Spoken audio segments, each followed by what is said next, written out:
All right. It is 2:30 on Wednesday, October 23rd, 2019. Yeah. Something like only 60 some odd days left in the year. In the decade. Yeah. That's kind of it's crazy. 2020. 2020. Oh, man. I'm getting married next year, fellow listeners, and it's kind of freaking me out the more and more I think about it. I try really hard not to sometimes, but it is coming. That's The inevitable march of time says it is coming. So that's in the digital vault forever now. Bree's going to hear that. she will completely understand. It is a mutual stressed outness. Fair enough. I mean, that's just a lot to go on. I mean, there's a lot to plan. Especially when we're states away. But anyway, I digress. That's true. This podcast recording, we are going to talk about Stripe. For those unfamiliar, Stripe is a technology company that is out in San Francisco, like the rest of them. Started in 2010 by a couple Irish entrepreneurs. And it's kind of gained traction in the past almost 10 years as kind of like the leading payment gateway for online purchases. Would you agree with that, Mike? Yes, I would. I mean, I'm just looking at some numbers here, and I know that this is kind of biased, but Y Combinator, it is an investment kind of a startup investment module thing. They have it as their number one prospect with in terms of fundraising and stuff like that. The others on the list are Airbnb, Cruise, DoorDash, Coinbase, apologies, Dropbox, stuff like that. So, I mean, to be number one on that list is saying something, regardless of the fact that they invested in them, in my opinion at least. But yeah, we've worked with them for how long now? About 3 years. About 3 years. And, I mean, you're happy with everything you've done with them, right? Yeah. I've got, I would say that the Stripe terminal rollout was a little bit bumpy for the first week. But nobody even knew that it was a thing. So, but yeah, I mean, it's been great. We use them for our own website. We also use it in customer applications, and I've used a number of different payment processors. I've used Authorize.net, PayPal, Square, Stripe. I've used Braintree, which is now owned by PayPal. Braintree by PayPal. And what else have I used? Yeah, I suppose those are sort of the main players. And I would say, as far as fees are concerned, they're all relatively similar. Authorize.net is more expensive, but I'll get into that in a little bit. But Square, yeah, it's been great. It's got a lot of great benefits. It's easy to use, easy to set up, super low setup time, a lot faster than the other ones I've dealt with, and it gives you a lot of different options. You mean Stripe? I believe Stripe. You said Square. Just making sure. Did I? I'm sorry. No. Yeah, Stripe. Well, Square's also a very easy to set up. Very. I would say it's probably top 3 or 4, along with Stripe up there in popularity. Would you agree? I mean, yeah. I see Square everywhere. Yeah. So Square is really where they've gained popularity is like in person sales. Yeah. Mm-hmm. So what would be the big difference between Square and Stripe then, for those that don't really know either or only know one? So Square is really intended primarily for like in-app, in-person purchases through a mobile device or point of sale system for retailers. It's not intended as much for online sales in the way that Stripe is. So you're going to see that a lot more. Square, you'll see a lot more at like farmers markets and and that's kind of where I've seen it. And you're going to see a lot of sort of it's got great pricing. It's got a great, easy setup, which makes it a lot easier for mom and pop shops to get started. It's integrated with a lot of different online shop options like Squarespace or whatever. And then I believe I'll have to double check my my info on that. And anyway, so yeah, it's really intended primarily for in person, but it does online, and there are roughly the same fees with Stripe. Stripe has a lot more that you can do with it from an operation standpoint. So if I had to compare them, they're both about 2.9% transaction fees. They both charge, I think it's like 30 cents on top of that per transaction. Yeah. So, well, actually, I've got it written down here, so I might as well check. I've got my microphone twisted here. All sorts twisted. There you go. You should be good there. Give me a little chat. That's better. That's better. So much better. Okay. All right. So, yes, Square does 2.9%. So does PayPal. All three of Square and PayPal and Stripe also charge an additional 30 cents per charge. So obviously that's more cost effective for larger businesses. And they charge 2.7% in person. So Stripe has only recently started doing in-person transactions with the Stripe terminal. Mm-hmm. It's also 2.7%. It's an extra 5 cents per charge. So an online charge 30 cents, in person 5 cents on top of 2.7 instead of 2.9. It's 2.7 in person. Okay, so I it's see what cheaper you're in person. Authorized.net does the same charges. They also have a $25 a month maintenance fee for access to their back end, and then an additional $49 setup fee. So slightly more expensive, but they're all relatively similar. Yeah, in that's terms not of like pricing. a couple $100 difference. The good thing about Stripe is that you don't need a merchant account, so the barrier to entry is really low With Stripe. So your ordinary enrollment process for most merchant accounts involves like a hard credit inquiry and multiple day and sometimes even multiple week in the case of Authorized.net, which is atrociously slow, and I absolutely despise working with it.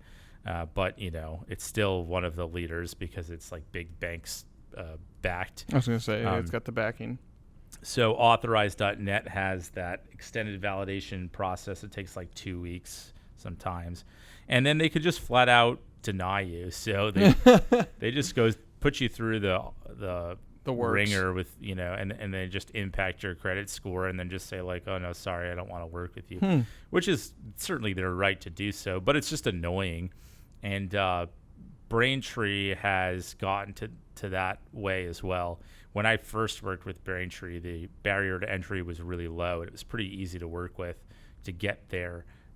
But it's kind of moving more towards the Authorized.net way of doing things. And I think that's just PayPal being more bank oriented and less sort of early days of Elon Musk, startup oriented type of work. And then you've got PayPal, obviously, like I just mentioned, has the nice thing about PayPal is it's got both on-site and off-site integration. So you've seen sometimes where like there's a checkout where it takes you to the PayPal site and it's got a loop back. You finish a transaction, it brings you back. And that's really nice from a security standpoint because you know that your credit cards are only going through PayPal. Authorized.net and a lot of other gateways require PCI compliance if you've got an e-commerce website. PCI compliance is basically a set of technical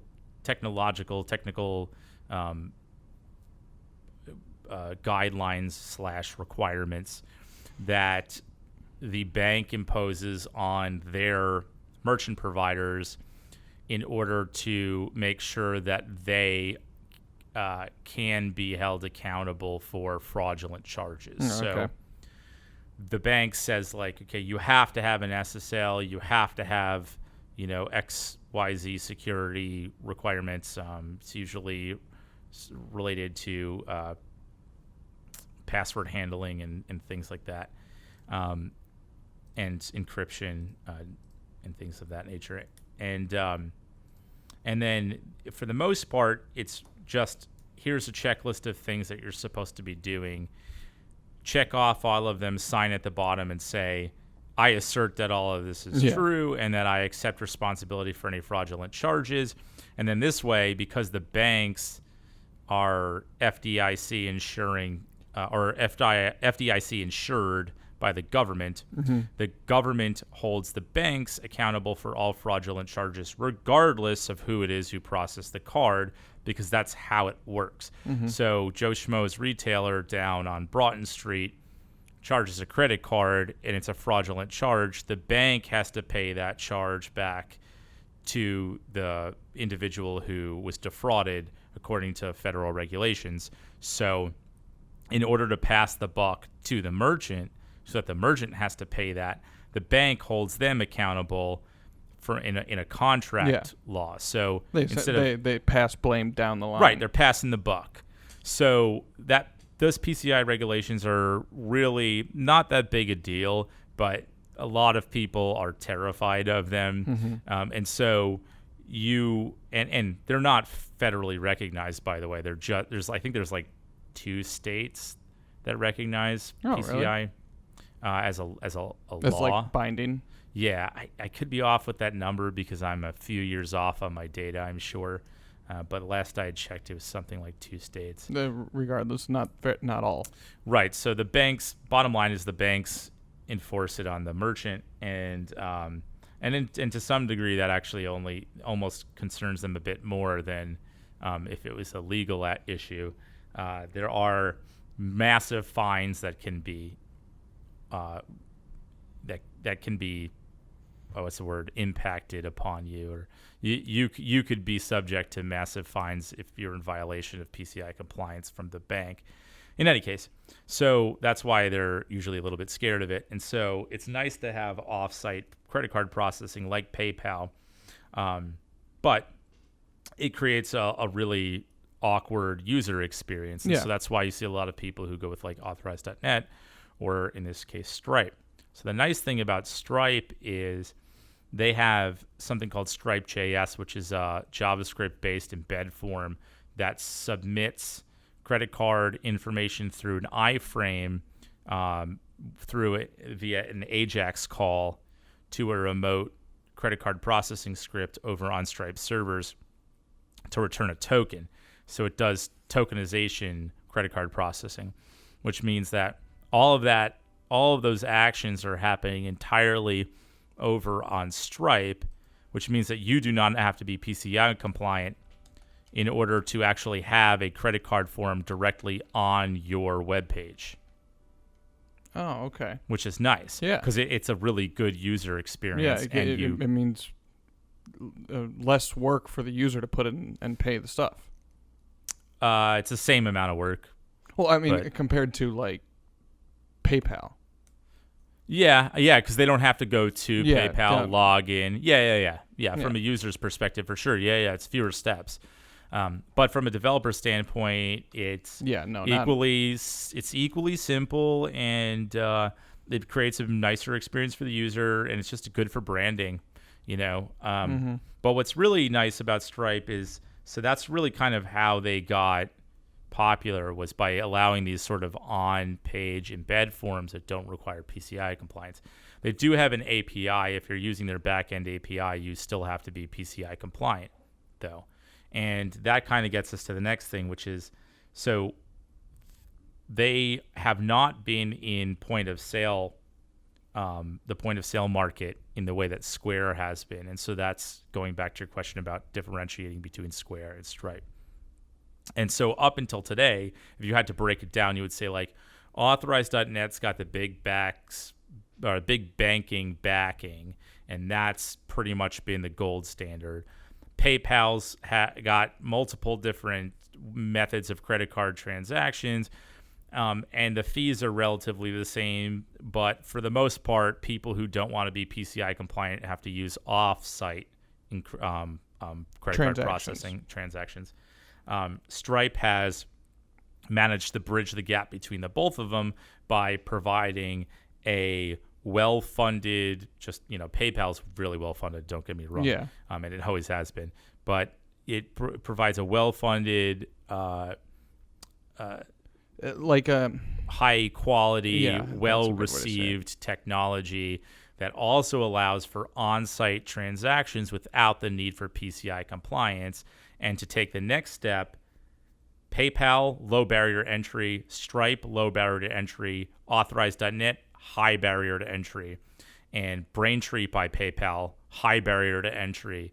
So you've had to have a merchant account with each of those different ones except for Stripe. So Stripe's now got the benefit of on-site transactions without PCI compliance, low barrier to entry, and now it's beating those other competitors, and now it's looking at Square and saying, okay, well, how do we compare with Squarespace? Now, here, real quick, Square. Just to clarify, though, you're saying Stripe's using on-site purchases, but you mean on website. Correct. Not in person, because I think people might think that. So you're about to lead on to their in-person payments, right? That's where you're going with against Square. Okay. Just to clarify. On website, yes. on-site. Yes. Different than in-person. So they're beating Authorize.net, they're beating PayPal, they're beating PayPal by Braintree. And then they're looking and saying, okay, so Square's become really popular with in-person point of sale. Mm-hmm. So Stripe partners up with Verifone. Verifone has a Stripe terminal called the P400. They have another one called the BBPOS chipset, which is a Bluetooth-based credit card reader for Android and iOS SDKs. It's like the tap, right? Right. Yep. And so the new one's got the swipe and insert. It's made by Verifone, which is a well-known point-of-sale creator and provider. And it offers all of the benefits that you have, but now it's also allowing you to do in-person transactions for the same price that you're doing for Square. So in addition to that, it also does this through JavaScript. So the actual Stripe terminal uses a JavaScript SDK, and the reason why that's so great is because rather than actually having to install a point-of-sale software, you can now use your website as your point-of-sale system. So your e-commerce website, you put some JavaScript on there to connect with their Stripe terminal JavaScript SDK. You can receive a credit card in person at a store, at a convention center, or wherever it is that you're trying to receive in-person payments. If you're the type of person who's very mobile and doesn't have a giant point-of-sale system with them, you're typically using Square. Yeah. Well, now you can use the Verifone P400 with Stripe Terminal, and you can do it directly on your website.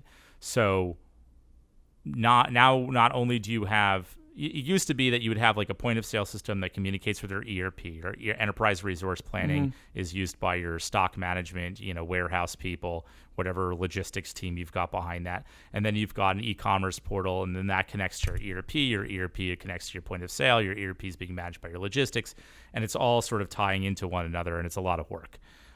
The great thing about using a JavaScript SDK is that when you've got it connected directly to your e-commerce platform, and that is your point of sale system, you've reduced the number of platforms you have to manage from being e-commerce and point of sale connected to your ERP to being just one system that has one database that can be accessed by your logistics team. You don't have to worry about maintaining all these different systems. It helps reduce that overhead. So that's a huge benefit, and the costs are basically the same. You have to pay for the terminal, which is like $300. That's a one-time initial fee. and that's a bit of a nuisance. If you're that size of a company that's mom and pop, and you're saying, hey, I really don't want to pay the $50 startup for authorize.net, you probably aren't going to do that for the P400. But $300 is a drop in the bucket for most businesses, and it's really not an issue. And there's a level of professionalism, if you will, as opposed to, here, give me your credit card over my phone via a Square plug-in. You got someone there with an actual laptop and an actual card reader, and I'm just envisioning someone at a convention center, and I just if you're at a point to where you're trying to take customers' information at a convention center, or I don't know, the other thing these big companies go to, there's definitely a higher bar with Stripe, or you look better with Stripe, I guess you should. I would agree. I mean, I don't think there's anything wrong with the Square plugged into your mobile phone where they swipe their credit card, but you don't know what you're swiping into. You look at it, you're like, this is somebody's cell phone. Exactly. It's and just that's weird the thing. Yeah, that's the thing. It's like, there's a little bit more peace of mind from the consumer side if you're actually on the same website you'd be on traditionally at home or something like that. Or not traditionally, but normally at home or at the office, something like that. That's interesting. And then, go ahead. Oh, I was just going to add it, and one of the other differences too, and I guess I'll leave it at these last couple items. The going along with the API provides for a lot more information. The SDK, the JavaScript SDK / a backend API. The backend API interfaces directly with the JavaScript SDK. The SDK is just basically a skin for the backend. And so the API / SDK, they provide a lot more information than what you're going to gather from other payment portals or payment gateways, because Stripe keeps a full database of all the customers who interact with it. So if you've used a payment, if you've gone through a payment system with another retailer or e-commerce website in the past that had Stripe, your account's on record with Stripe. So when you're now on our website, if you're swiping your credit card or whatever, it's going to recognize you. Stripe's going to recognize you, validate that you are the right person. It's added security, but it also gives me, the vendor, the ability to gather more data on you if I need to, not like credit card information, but like billing information if I need to verify a fraud claim. If I need to gather all that information for retargeting, like email address or mailing address or whatever, I can get that information in theory. It also makes for a lot easier of a transition if you're moving from one system to another, because rather than having to worry about containing all the customer profiles in one database that you have to migrate to another database, you're remotely hosting them in Stripe. Yeah. Exactly. So you can move to another, and as long as you're connected to the same Stripe account, you've got all that data there. There are a whole host of different things that you can do: updating credit cards, adding new credit cards, removing and editing credit cards from different customers, and even assigning customers or assigning terminals to different locations. So you can have like a terminal dedicated to a location. So here's my am I doing product placement right now? Here's my New York-based terminal. Yeah. And here's my San Francisco-based terminal, and each of those terminals are directly connected with the web app, so that you can determine in a session which transaction belongs to which terminal, because it would be confusing otherwise when you don't have a point of sale system that's native. All of those transactions are happening through one remote system, and so you don't necessarily know which region belongs to it. So you can assign those locations. So then the final benefit that I would add is subscriptions. Stripe does subscriptions. It does it very well, recurring subscriptions. Braintree by PayPal also does subscriptions. There are some really hacky, garbage subscription solutions out there, like WooCommerce does one. If you're using like PayPal, WooCommerce, I would prefer that you used, or I would recommend that you use Braintree by PayPal. Mike would prefer if you did things correctly. I would recommend that you use Braintree by PayPal if you're going to use PayPal for credit or for subscriptions. But if you're not going to do that, and you're going to use PayPal, there's like a WooCommerce subscriptions module, for example, but basically all it does is store the order and then re-queue the order over and over and over and over. So it's not a separate. Nor ordinarily you get different invoice numbers or whatever. And you get it's basically when somebody orders something, they order it once, and then it re-queues that once a month after the first one's been processed. Right. So it's like, oh, has it been 30 days since we processed this? Let's reprocess it. Problem with that is once you move it to a new system and it's looking at the history of whether or not it processed it's that, the same. It doesn't recognize that it's processed it, so it's going to reprocess it. So what happens with what we've seen in the past is like if you're maintaining a staging environment and a development environment, a live environment, and you copy your data to your dev environment to start working on it, like as soon as that module gets instantiated, it's going to not recognize that order has been re-queued for this month, and it's going to recharge that guy like 2 days later. It's just not. Yeah. It's a really hacked solution, and it works, but it doesn't. It's not intended for a professional system, really. So there are lots of those out there. And that was Braintree. Or no. No. Was WooCommerce. That's a WooCommerce. Does Square have a subscription-based thing? That's a good question. I don't really know, to be honest. I'll look it up. Yeah, take a look at that. So while you're looking at that, so it does subscriptions really well, and it does it through both. You can set it up through the GUI, or you can do it through the API.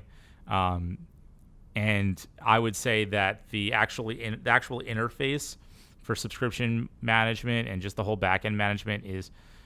I like it better than Braintree. Braintree's got a pretty decent one. It's got this whole customer vault, and it's not bad, but I would say the Stripe one's a bit better. It's also got a really cool test mode toggle if you need to switch back and forth between Sandbox and like live and stuff like that. Oh, that's cool. On the fly. For the listener, Square does have recurring. They call it. What do they call it? Recurring billing or recurring payments you can set up. So they do have it, apparently. We don't know how it works, but they do have it at least. And they've got like dynamic pricing setups in Who does? Stripe. Okay. So like you can do quantity based. Like you can set it up so that like when sometimes you've got these like dynamic pricing where like the first one is X dollars and each additional is X percent of that, or your first one's free and your last one's free, or something like that. You know what I mean? Yeah. You can package things to have dynamic pricing based off of the number of items that are in that subscription or in that order. It's got just a really nice interface. I would say they're all relatively, they're all competent. They're all relatively similar. I think Square's a really good one, and it's got a really low barrier to entry. And so does Stripe. I would say that Square and Stripe are very comparable, but I would say that the Stripe SDK takes it to a new level in terms of operations and reducing your overhead for the number of systems that you have to manage. That's where it has the leg just from up. Talking to you, it sounds like Square is probably best suited for mom and pops, people that need low barrier of entry and low cost and stuff like that, that are okay with just having, a little plug-in on a mobile phone and charging people that way. But where that is that way, Stripe seems to be the maybe a lot more robust and a little bit more professionally looking in terms of taking payments in person and then the information you can use with it. So that's probably for medium, maybe large, small businesses and medium and upwards. I would say that like if you're not planning on actually editing the code on your website, like if you've just got some sort of like Squarespace or, hosted WordPress, or what's the other one? That's Wix. Wix. Oh God! Please stop. Just stop. If you have if you've Wix, got something like that, please stop. Yeah. You may not want to be listening to this. All of my Wix experiences have ended badly. But yeah. Yeah. If you're doing that, you probably want to just go with Square, because the Stripe point of sale terminal is not going to be in the cards for you unless you purchased our Stripe terminal. Yeah, so Mike's plugin for nicely WooCommerce. segueing into something that we've developed for Stripe customers that also have WordPress websites. We've developed a WooCommerce plugin that uses the Stripe terminal card readers that you can go directly into your WordPress website. So you want to talk about that for a couple of minutes here? Yeah, let me just let's sort of bring up the splash page here. So I've got some bullet points to run through since we're running low on time here. Yeah, we'll keep it as short as possible here. We're hitting that 30-ish minute mark. Yep. So there are two versions of the plugin. The standard plugin retails $200. It's the same price that you pay for most WooCommerce paid plugins. Plugins directly to plugs in directly to WordPress with the WooCommerce plugin, and it requires that you have the WooCommerce plugin. It also requires that you have the WooCommerce Stripe Gateway plugin. Those are the two dependencies. It builds off of those. It allows for one location with multiple readers. So if you've got multiple storefronts, well, first of all, if you've got multiple storefronts, you probably shouldn't be using simply a plug-and-play solution because you're going to be stifling your growth a bit. But it allows for one location with multiple readers. The checkout procedure is the same as you would with have with WooCommerce. You'll just see like a little option that you can click for the terminal. It's got a little picture of the Verifone P400 terminal reader. You can click. You have to be logged in as an administrator in order for it to be there. Otherwise, like everyone who's online is going to constantly see it, and that would be weird. Yeah. Subscription purchases are not available through the base version. And that's because you have to be logged in as an administrator, so you can't connect a subscription to a certain customer. And then there's a pro version, and the pro version allows for multiple location management, so you can have multiple different locations and multiple different readers. It allows you to perform an action as a customer, so you don't have to be logged in as admin. So if you're at a trade show, for example, you can have somebody just by them being on the same network as you, does IP-based network identification. It can identify that you are associated with that reader, and that reader will only be visible to people who are connected to that Wi-Fi network. So you don't have to be logged in as an admin. It's actually quite nice because it provides you the ability to have a really open experience where any customer can see that icon, but not outside of that venue. Yeah. Only, outside of the rest of the world won't see it. It's strange. It would be strange otherwise. And so you can have multiple locations. You can have a location-based assignment to a P400 based off of network, and the customers that are on that network, which means that customers can use it. You don't have to be logged in as an admin, and as a result, it allows them to do subscription purchases as well. So that's really that's the gist of it. Yeah, and that retails for $500. Yeah, and that's not available just yet. That's coming out late November. About 2 weeks. Yeah. Oh, so not even late. Yeah. Cool. Well, yeah, I think we've been working with Stripe so much lately, especially with this plugin and stuff like that, and getting a lot of questions about it from customers. So I figure we should talk about it a little bit more and give it some in-depth discussion as to how it stacks up against others and where its strengths and weaknesses are. And, of course, had to plug the plugin. Yep, got to plug that. Got to plug the plugin. But thank you for the conversation. I learned a lot. Hope everyone listening did as well. And if you have any questions or comments about Stripe or what we can help you with Stripe, feel free to give us an email at stripe@arcanestrategies.com. We have a whole email address dedicated to it and ready to go for all of your questions and needs. And if you want to, go ahead and purchase that plugin. It's on our website, Stripe Terminal for WooCommerce plugin. And if you go ahead and subscribe to our MailChimp mailer, you'll get if it's the first time on the website, you'll get a little modal. If you go ahead and subscribe to that, you'll get notifications on when each of those plugins are being released. So the first one's already released. the pro version will be released in November. You get a notification on that from MailChimp if you do that. So. Yep. All right. Well, I hope everyone enjoyed the conversation, and thanks for listening. We'll talk to you in the next one. All right. Thanks, guys. Bye. All right. Bye.